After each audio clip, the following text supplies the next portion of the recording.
This is Where We Live from Connecticut Public Radio. I'm Catherine Shen.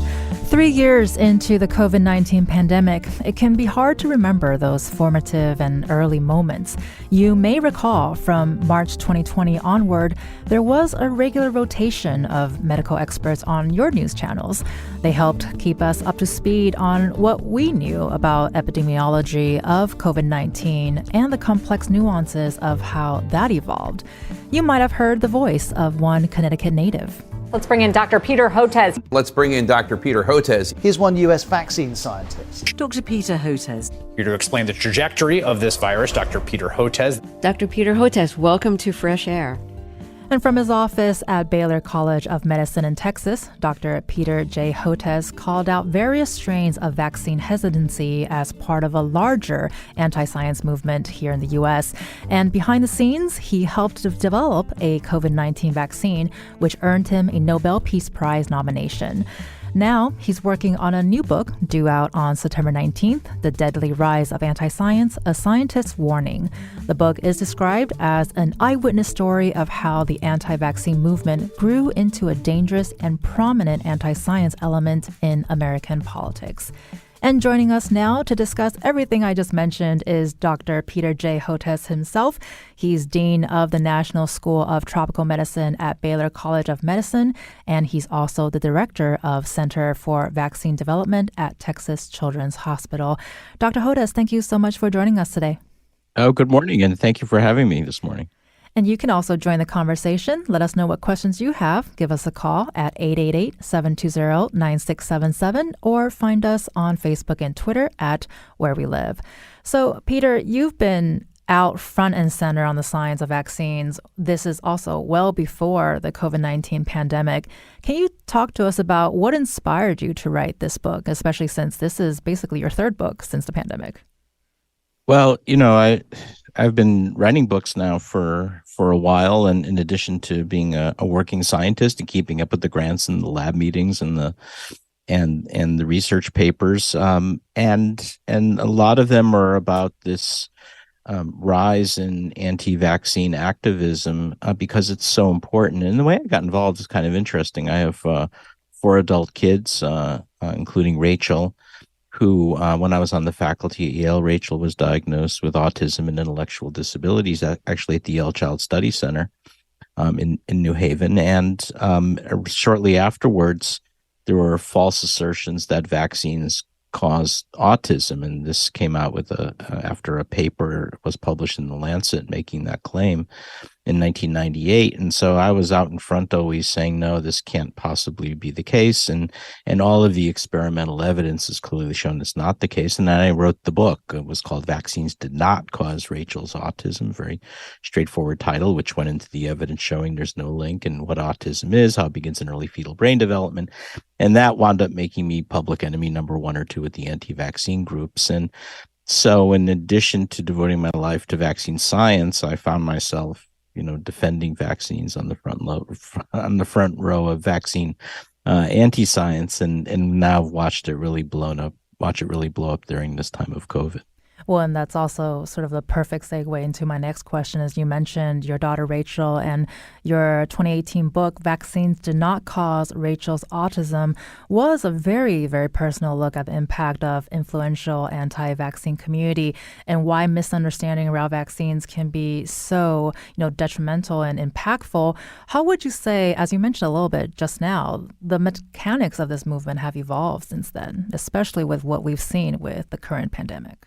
Yeah, I mean, the OG assertion was that the vaccines cause autism, and that really accelerated during the 2000s. And unfortunately, the anti-vaccine groups at that time had a lot of bandwidth on the internet, and they were monetizing the internet, selling phony baloney autism cures and nutritional supplements and anti-vaccine books on Amazon. And so I was calling that out. But then about 10 years ago, they went through a sea change. The thread, the false claim that vaccines cause autism is still with us, but increasingly it became more of a political movement, especially down where I am here in Texas and in the southern United States, around this banner called Health Freedom or Medical Freedom.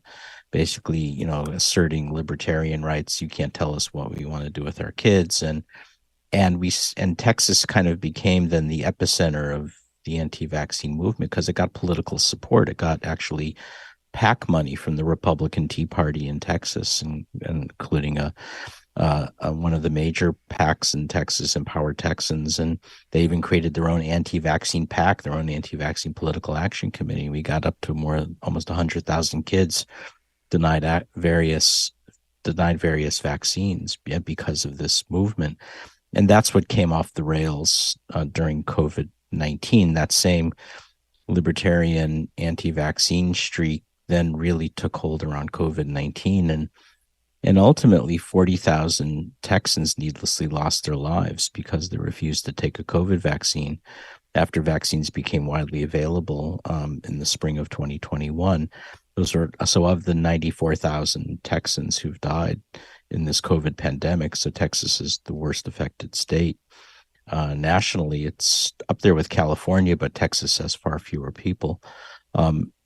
Almost half of those deaths were needless deaths because they were victims. They were targeted by far-right groups and this whole libertarian groups and people, and we can go into more in the weeds about who is actually perpetrating this and convincing Texans and other people in the southern states not to get vaccinated. And nationally, the number is around 200,000 people unnecessarily lost their lives because they refused a COVID vaccine during our horrible Delta and Omicron waves and BA1 Omicron waves in 2021 and 2022. So that's why I'm writing and speaking about it. It's not fun to delve into American politics, but I do it to save lives because 200,000 Americans needlessly died because of this stuff. And that's why we have to take it seriously, because if you're a scientist really concerned about saving lives, now I think it's almost as important as making vaccines for the world to combat the anti-vaccine activism because so many people are dying because of it.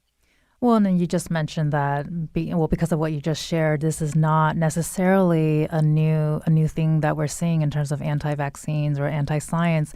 You took us back a little bit in history, but can we also check in on those early days of the pandemic? How was some of the shifting guidance that we were receiving sort of an example of science at work that maybe people were misunderstanding, like when the masking guidance came out in the first couple of months? Well, I think, in the early days, there was, when you're learning about a brand new virus pathogen, there's a learning curve. You have to, I think the early assumptions about COVID-19 were that it were going to be like the first two coronavirus pandemics that we had in the 21st century, SARS, severe acute respiratory syndrome that arose out of southern China in 2002, and then MERS, Middle Eastern Respiratory Syndrome in 2012. And there were assumptions made that it was going to be more or less the same, maybe a bit bigger. And it turned out this particular coronavirus had a lot of different aspects. It caused much more thromboembolic disease, cardiovascular events, stroke than the previous ones. And so, the docs and the physicians and nurses and healthcare providers in New York, had learned the lesson the hard way because they got hit very hard. And if you remember in March and April of 2020, when sirens were going off nonstop, they had to learn about anticoagulating patients. So that there was that learning curve. Then there was confusion about the mode of transmission, whether it was through droplet contact, which is the classic mode of influenza, whether it was the same, and not really understanding that it was an airborne respiratory virus. And then in terms of vaccines and the need for frequent boosters, I think that wasn't necessarily understood or adequately conveyed to the people. But, one of the things that I tried to do when I was going on CNN or MSNBC or even Fox News at that time was, not trying to dumb it down. I went into, if you remember, a fair bit of complexity. And I think that resonated with people because I was able to explain my underlying assumptions so that if things did change, then I could say, yes, I did say that. But if you remember, I also said it's based on X, Y, and Z assumption. And I think that was the mistake of the Health and Human Services agencies CDC and the HHS agencies early on is they clung to this old school style of communication, which was, we got to talk to the American people like they're in the fourth grade or sixth grade and dumb it down and just give summary statements. And I quickly realized that's not going to work in this pandemic. People, or at least a part of the country, was desperate for real information to protect themselves and their loved ones. So I went into a fair amount of detail, and I think that was very helpful because, for instance, when the first 2 doses of vaccines were rolled out, I said, if mRNA is a new technology, but if it's like any other vaccine, we're going to need boosts. And that's the way we do our pediatric vaccines. We give a series of primary immunizations. We wait a few months, sometimes years, and then we boost, and then you get more durable and longer lasting protection. And so, saying that, I think was extremely helpful. But then, superimposed on all that was, starting around April into the spring, the West Wing of the Trump White House started putting out frank anti-science disinformation, touting the benefits of hydroxychloroquine, saying the virus was like the flu, and saying the hospital admissions were just catch up in elective surgery.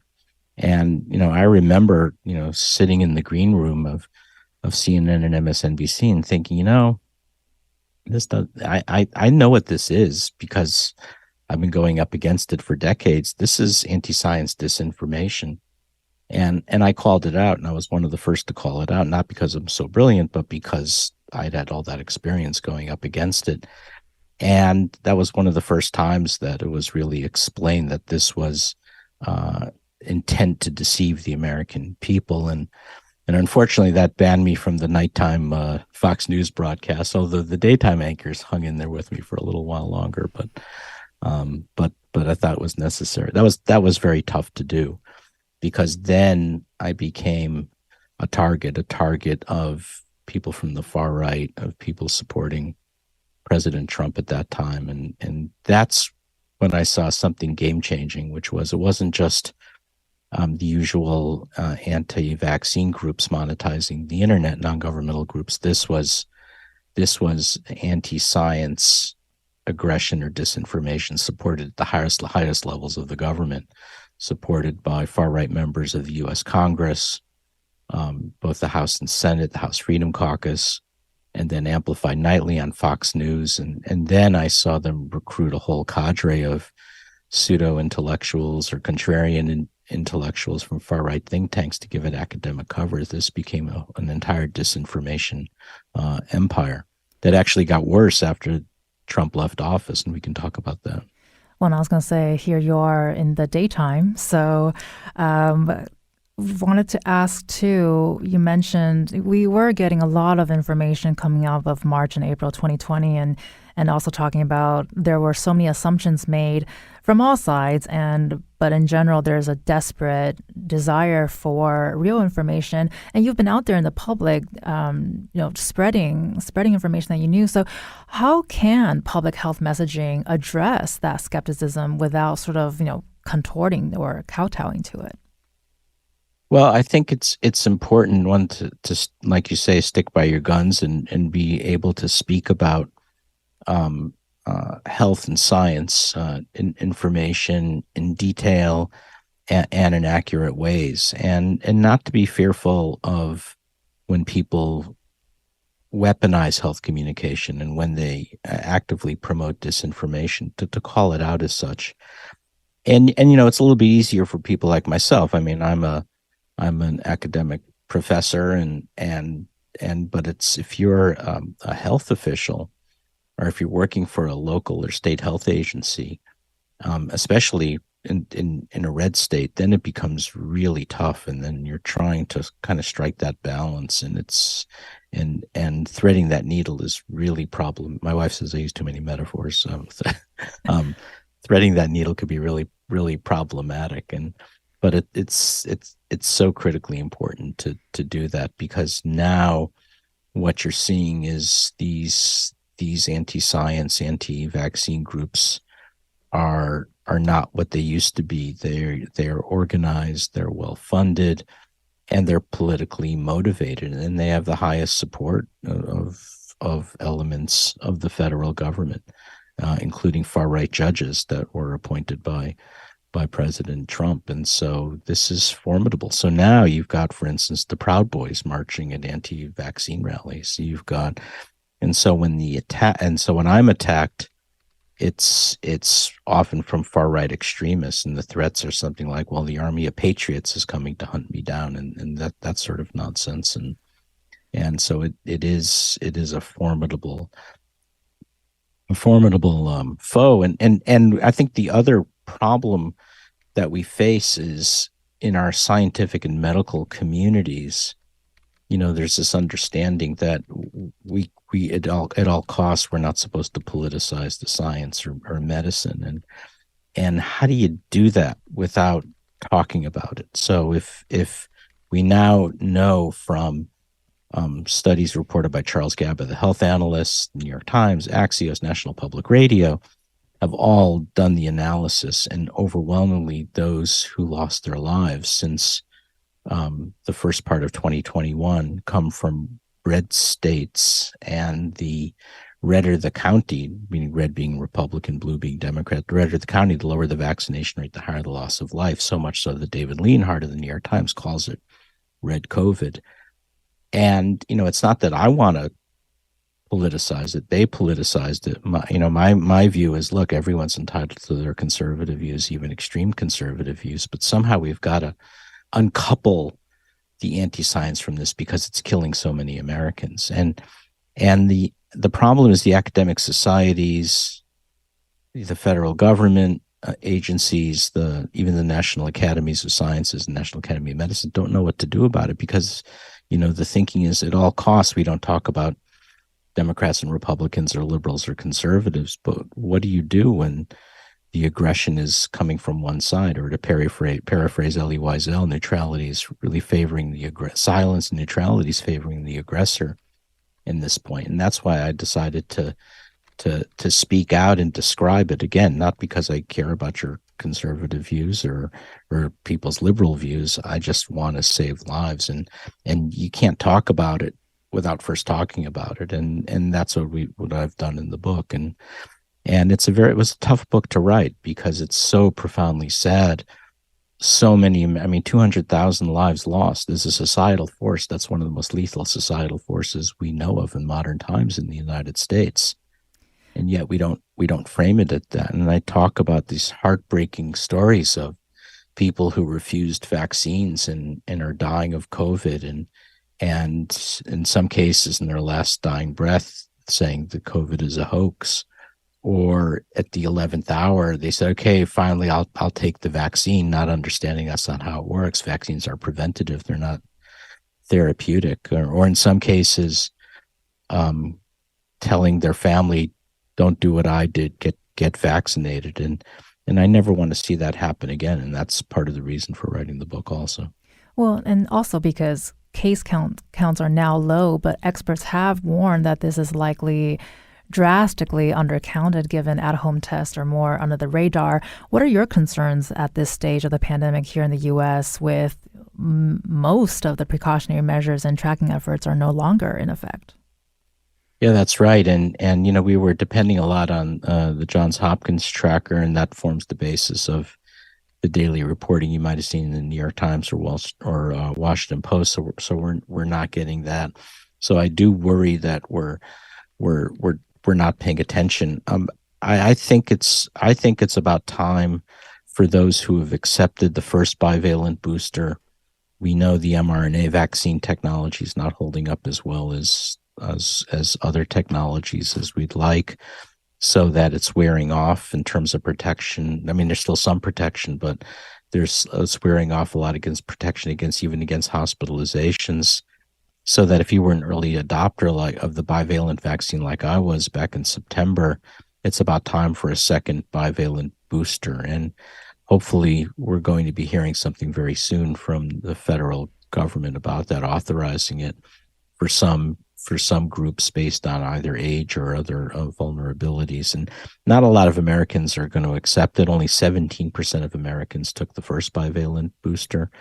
When I talk to people about this, it's interesting. They really haven't gotten the understanding or the message that there's a difference between this new bivalent booster and previous monovalent boosters. So the rollout was done very poorly. And so if 17% is probably the ceiling, so we're probably looking at 10% or less, single-digit percentages of those who will take the second bivalent booster. But for those who are interested in taking it, especially the immunocompromised, I think strongly we should offer it. And then what happens next? And I think as we head into the fall, we have to recognize that in the past, coronaviruses have sometimes become seasonal, so that this may become a more standard type of winter virus, almost like influenza. And so will we require annual boosters in the fall? So for instance, with our COVID vaccine, now 100 million doses have been administered in India and Indonesia. Our technology, we've now prepared a bivalent booster version, and we're getting ready for annual booster versions as well, and possibly even a universal coronavirus vaccine. And then the last point, then I'll stop for a minute, is remember that coronaviruses are a new reality. We've had SARS in 2002, severe acute respiratory syndrome, MERS, Middle Eastern respiratory syndrome in 2012, COVID starting in 2019. So every 6 to 7 years, we should expect a major coronavirus epidemic or pandemic. And so if my prediction is correct, before the end of this decade, we're going to have another fourth major coronavirus, and we need to get ready for that as well. So we have to, it's not a matter of just ending our preparedness, it's shifting our preparedness to get ready for that long-term strategy. You've been hearing from Dr. Peter J. Hotez, who's the Dean of the National School of Tropical Medicine at Baylor College of Medicine. He's also the Director of the Center for Vaccine Development at Texas Children's Hospital. After a quick break, we'll continue this discussion around his forthcoming book, The Deadly Rise of Anti-Science, A Scientist's Warning, and dig into his upbringing here in Connecticut. You can also join the conversation, 888-720-9677, or find us on Facebook and Twitter at Where We Live.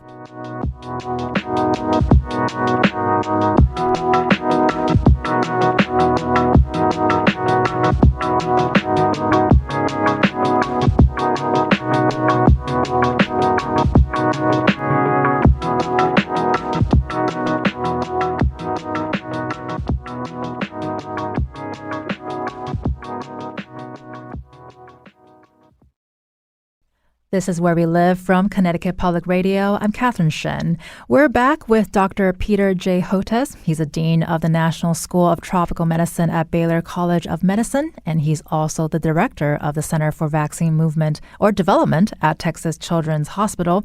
He's due out with a new book on September 19th that's called The Deadly Rise of Anti-Science, A Scientist's Warning. Just a reminder that you can also join the conversation, 888-720-9677. That's 888-720-WNPR, or find us on Facebook and Twitter at Where We Live. So, Peter, we want to kind of rewind a little bit. You grew up here in West Hartford in Connecticut and eventually went to Yale for undergrad and then again to teach. What can you tell us about what started that first passion for public health? Yeah, I mean, I grew up born in Hartford, and then moved, the whole, most of the Jewish community, I kind of moved at once over a few year period from the north end of Hartford to West Hartford. And I was part of that movement, all centered around the Crown Market on Albany Avenue. And I had a, very, solidly middle-class upbringing.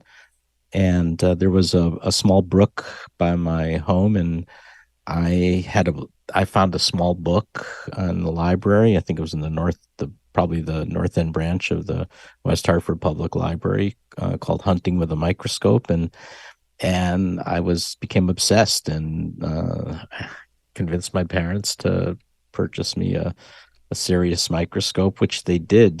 That's, to this day, I'm grateful for that, because that was a lot of money for them back then. And I set up a laboratory in my basement. I was, a nerdy kid that, you growing up in Hartford, either the fight is whether you want to pitch for the Yankees or the Red Sox. And I wanted to study microbes, and then also was obsessed with maps also. So I guess the confluence of maps and microbes created the passion for tropical pathogens and tropical medicine. So by the time I was 11 or 12, I wanted to be a scientist studying tropical diseases. And I went to Yale because there was a laboratory. There was a laboratory run by two laboratories run by Professors Curtis Patton and Frank Richards at Yale that was studying African sleeping sickness, trypanosomes, and that was the basis of my decision to go to Yale, and then went to Rockefeller University and Cornell for my MD PhD, and ever since. So in some ways I'm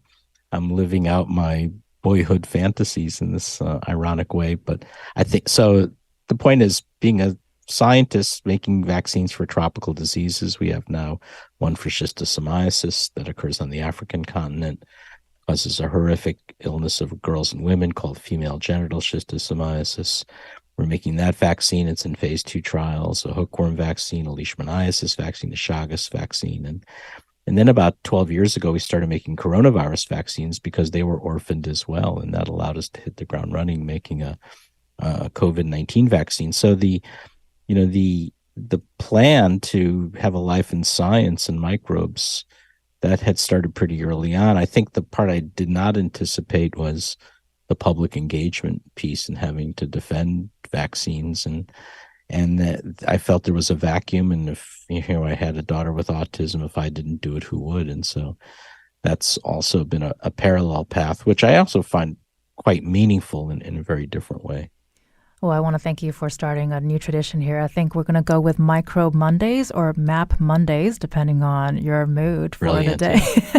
And, we love a little nerd chic here, and I love that you found a small book and a small book, but it made big changes in your life. And I'm really curious, at the age of 12, why? And by the way, the libraries also, I can't say enough. I just remember amazing libraries, both the North End branch, but also in the center of West Hartford, that fantastic library, and then the Hartford Public Library. I mean, that was my I don't know what to call it, where I just spent so much time, just looking at books and random on science and this and that. It's such a difference in my life. Right, absolutely. And I can still smell the first library that I also spent many, many hours in when I was small. But I do just want to ask, when you were 12 years old, why tropical diseases? What was that moment for you when you realized that was the direction that you want to go with? I think part of it was the combination of microbes, which I always knew, and reading books like Microbe Hunters, but also this sort of other fascination with maps, which I've always had, and looking at maps of far off places. And so, as I said, that's sort of the confluence of the two. You put maps of exotic parts of the world with microbes, and guess what? You get tropical diseases. And I think that probably had a lot to do with it. And I just couldn't get enough. I mean, I would just read voraciously. I mean, my parents spent a lot of time driving me around, dropping me off at libraries. And the other wonderful place, of course, was the Yukon Health Center in Farmington, which, when I found that was like I had gone to heaven. It was, and because I'd never known about what a scientific journal was, all of a sudden I found there wasn't just books on this, but there are entire journals devoted to these diseases. And I got my first job in high school working in the microbiology department at the Yukon Health Center, with a professor there named Bob Poyton, who but that was extraordinary as well. So you shouldn't underestimate the very enriched and intellectually enriched environment that's afforded by growing up in Connecticut.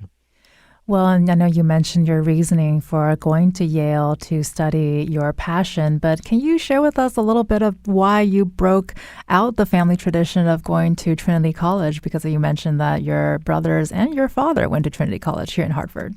Yeah, that's right. And my uncle, so we were a real Trinity family. And I still love visiting Trinity College. I haven't been there in a long, long time, but it's a wonderful institution. But at the time, Yale had two professors that were studying exactly what I wanted to study, which were parasitic infections. Curtis Patton, who's still with us, and Frank Richards, who passed away a few years ago, and that was, and I wanted to be in the laboratory. So, it's interesting. I spent so much of my Yale undergraduate career. I was a biochemistry major, what they called at that time molecular biophysics and biochemistry, MB and B, and spent a good chunk of my undergraduate years in the laboratory and working with trypanosome parasites firsthand. And now the irony is one of our vaccines is a vaccine for a trypanosome. So bringing that back full circle as well. So in many ways, I tell my family I'm doing pretty much what I started out to do decades ago. And so what I do on a daily basis is different, but not that different from what I did as a teenager. Well, it's amazing that you can still work with your passion. And I think teenage Peter is very happy with adult Peter, I would say. And you ultimately returned to Yale to teach. So what brought you back? I was, I did my MD PhD in New York at Rockefeller and Cornell, which was extraordinary. But it was a tough place as well. It's, very, academic medical centers are very competitive places. And coming back to be with Frank Richards and that very nurturing environment as well as Curtis, I think I kind of needed that grounding, and that was great. I set up my own lab and was there for 10 or 11 years and had a very productive experience on the faculty there. And then, but eventually I wanted my own show. At the time, it was important for me to head a department, and George Washington University gave me the opportunity to be, at a pretty young age, to be microbiology department chair there. So made that jump to Washington, D.C. And also at that time, I wanted to start making vaccines, and I needed collaborators who knew how to actually physically make vaccines. And at that time, you couldn't walk into GSK or Merck or Pfizer. To this day, you can't say, teach me how to make vaccines. But the ones who were doing it were Walter Reed Army Institute of Research. So the Army and physicians and scientists at Walter Reed sort of took me under their wing. And so I was at George Washington University, but they helped me. So I got a lot of mentoring from Walter Reed Army Institute of Research, which I knew as a kid was very important in tropical diseases. And so that was actually a driving reason for being in Washington, D.C.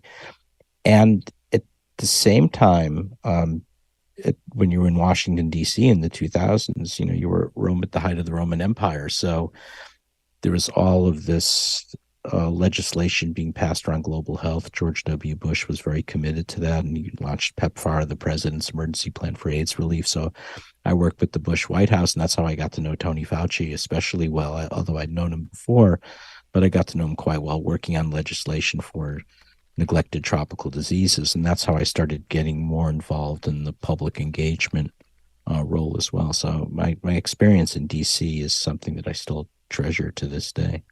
Well, and you mentioned earlier that you were surprised at the public engagement aspect of your passion. That wasn't something that you read in those library books. And looking back, what do you think is missing when we think about the shifting needs of public health messaging, especially what we've experienced and witnessed through this pandemic? I think we have to bring it into our training for physicians, medical students, residents, for doctoral students, PhD students, postdoctoral students, public health students, that there's a vacuum there. When I was getting my MD and PhD in New York back in the 80s, the message was, well, you're not really supposed to engage the public or talk to journalists. That was seen as a form of self-promotion or grandstanding. And all those ideas were put in place before something called the internet came along. And now the world's changed, and there's still that vacuum. And there's still that reluctance to engage the public. And the culture of academic institutions hasn't changed very much either. I mean, if you looked at many offices of communications within universities and academic health centers, at best you'll often get is, it's better where I am, because I've been able to work with them over the years, and they're really good at Baylor and Texas Children's Hospital. But at some places, the message is, well, you're an academic, you're free to speak out, ... but don't screw this up and don't get the institution in trouble. Don't put the institution at risk. So the offices of communications at academic institutions are very risk averse. So you always feel like you're speaking out with the sort of Damocles over your head. And I think we've got to flip that around, because that has created a vacuum, and filling that space is all of the grifters and the anti-vaccine, anti-science rhetoric from Congress and Fox News. And that's what dominates the cable news channels. That's what dominates the internet. That's what dominates streaming services. And now it's killing people. As I say, 200,000 Americans needlessly died because they believed what they heard on Fox News and from members of the House Freedom Caucus and people like Senator Johnson of Wisconsin with their anti-vaccine rhetoric. So it's a killing, lethal force. And I think and there's no quick fix here, but I think one of them is changing the culture of academic medicine and science to actually encourage people being out there in the public domain, not discouraging it. Not everybody wants to do it, but when I talk to young people, the commitment to public service is pretty high. And I think, if people want to do that, we have to give them the skills to do it. I mean, I had to learn by trial and error, or as I like to say, more error than trial over the years. But there are ways that you can improve your communication skills. And for those who want to do it, we should give them the option. And speaking of public engagement, here's just a reminder that you can also join the conversation. Call us at 888-720-9677 or find us on Facebook and Twitter at Where We Live. Rich on Twitter asked you, Peter, how do you approach building trust with folks who may also not have a solid educational base, doesn't augur success? How do you respond to that, Peter? Yeah, I mean, it used to be easier, right? I mean, if a parent didn't want to vaccinate their child, you could usually have a discussion with them and, explain why measles is a killer disease, why pertussis, whooping cough is a killer disease, and this is why we have these vaccines, and here's their safety record. And then most of the time, parents would agree to vaccinate. Now it's become much tougher because of this politicization and this link to libertarian values and the far right. So an individual's actual identity is tied to not getting vaccinated. It's become sort of the canon of things, that the election was stolen, the President Trump is being victimized, favoring Russia over Ukraine, and it's and what you're seeing now is this revisionist history coming from the far right. Maybe in part because I'm throwing those accusations out there at them. They're trying to say that it was the vaccines that killed Americans, not the virus, which is absolute nonsense, and that the scientists created COVID-19, which is also absolute nonsense. And if you're watching this on Fox News every night, and if you're or Joe Rogan podcasts and everything else, then it's very hard to pull people out of that rabbit hole. And that's become really, really tough. So it's going to take time, but right now we're still falling further behind every day because the dominance of the anti-vaccine, anti-science stuff in the news cycle is just so overwhelming. You've been listening to Dr. Peter J. Hotez, who's the Dean of the National School of Tropical Medicine at Baylor College of Medicine and the Director of the Center for Vaccine Development at Texas Children's Hospital. He'll be staying with us. Coming up next, we're going to hear from a Connecticut scientist who's also concerned about the impacts of fake science. You can also join the conversation. Give us a call, 888-720-9677, or find us on Facebook and Twitter at Where We Live.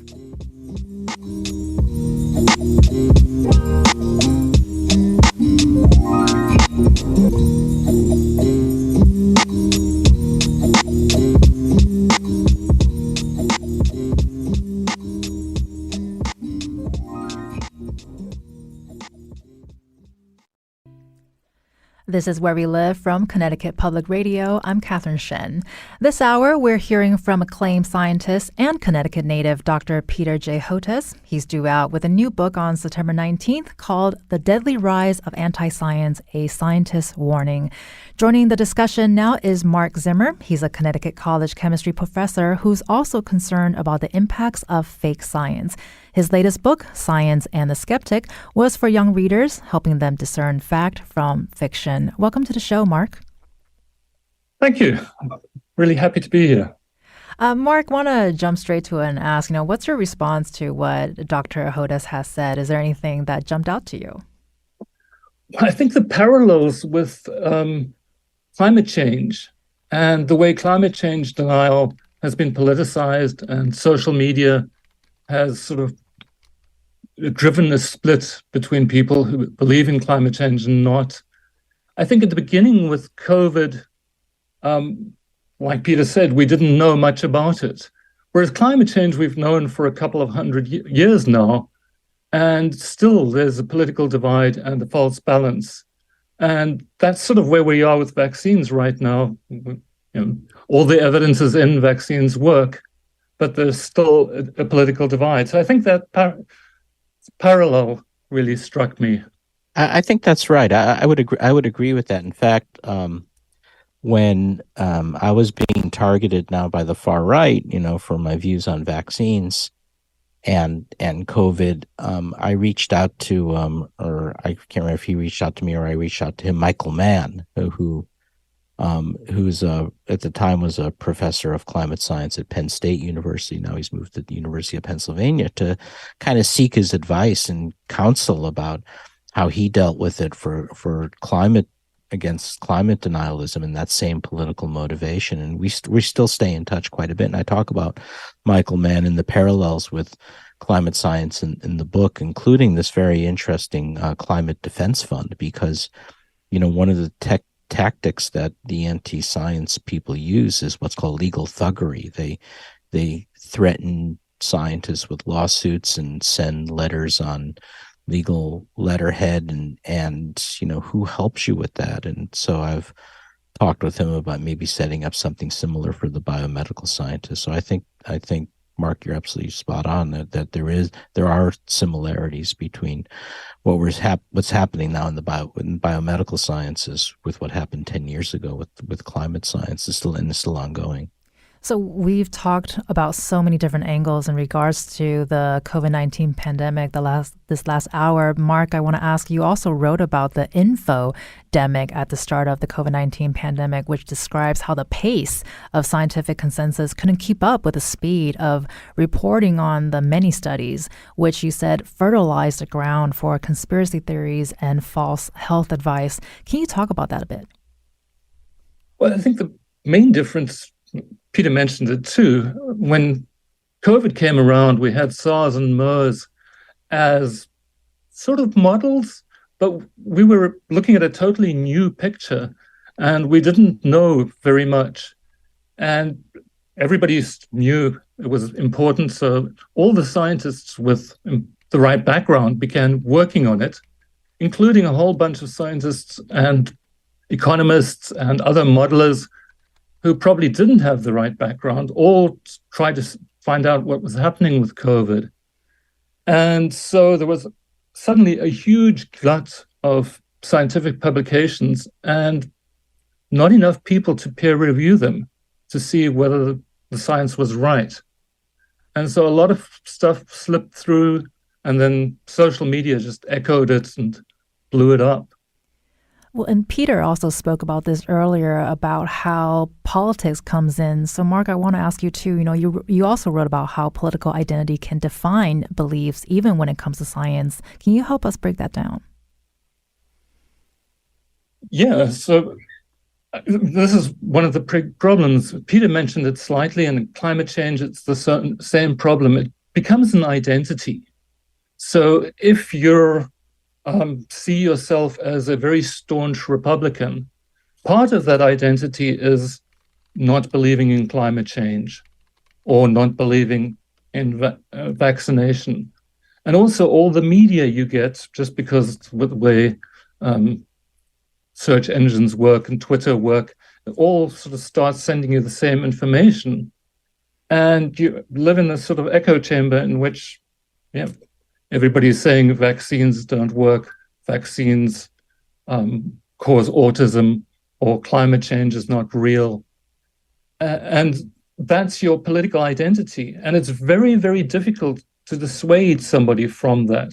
In fact, studies have shown that people will change their mind, but then a couple of months afterwards, after being back in the society and the groups that they like to hang out with, they'll change back to climate change or vaccine denial. I think the game changer, and I completely agree with that. I think the game changer is a decade ago that the echo chamber was still relatively modest in size, and it was, a few groups that were dominating the internet. Now, the echo chamber is endorsed at the highest levels of federal and state governments. I mean, you have the governor of Florida openly espousing anti-vaccine and anti-science viewpoints, and not only targeting the science but the scientists. And you have this as I mentioned, people, members of the House Freedom Caucus. I had Marjorie Taylor Greene and go after me on Steve Bannon's War Room podcast, and so that echo chamber is not small. It's enormous, and I think among the worrisome part is not only targeting the science but trying to portray scientists as enemies of the state, and that we hadn't seen in America for a long, long time. And, in the book, I draw some parallels between this was a technique that propagandists like Stalin used in the early mid-20th century to gain political authoritarian control, is targeting not only the science, but the scientists. We saw this somewhat with Bolsonaro in Brazil, who's fortunately out of office. We saw it with Viktor Orban in Hungary. So it's become a signature now of far-right authoritarian regimes to target science and scientists. And so now, to understand this, I talk to political scientists to help get my arms around it. And there's no roadmap here, but we're getting into a very dark place in America, unfortunately. Eventually, I do believe it will autocorrect. I just don't know whether that autocorrection will happen in 2 years or 20 years, and that's the big unknown. Well, unfortunately, we only got about 30 seconds left, but I would love to ask Peter, do you have any final thoughts that you'd like to share with our listeners? No, I just appreciated the opportunity, and you're in a part of the country that's more enlightened than most when it comes to science and medicine, and just take the time to treasure your scientific and medical institutions, wonderful universities and medical schools, and recognize how important they are, not only for preserving the health and wellness of the state of Connecticut, but also the security and the economy of the state. Well, thank you so much for your thoughts. That was Dr. Peter J. Hotez, who is the Dean of the National School of Tropical Medicine at Baylor College of Medicine and the Director of the Center for Vaccine Development at Texas Children's Hospital. His new book, The Deadly Rise of Anti-Science, A Scientist's Warning, is out September 19th. And you've also been listening to Marc Zimmer, who is a Connecticut College chemistry professor. Thank you, Marc, so much for your time today. I'm Catherine Shen. Today's show is produced by Katie Pellico. Our technical producer is Kat Pastor. Download Where We Live anytime on your favorite podcast app. And thank you so much for listening.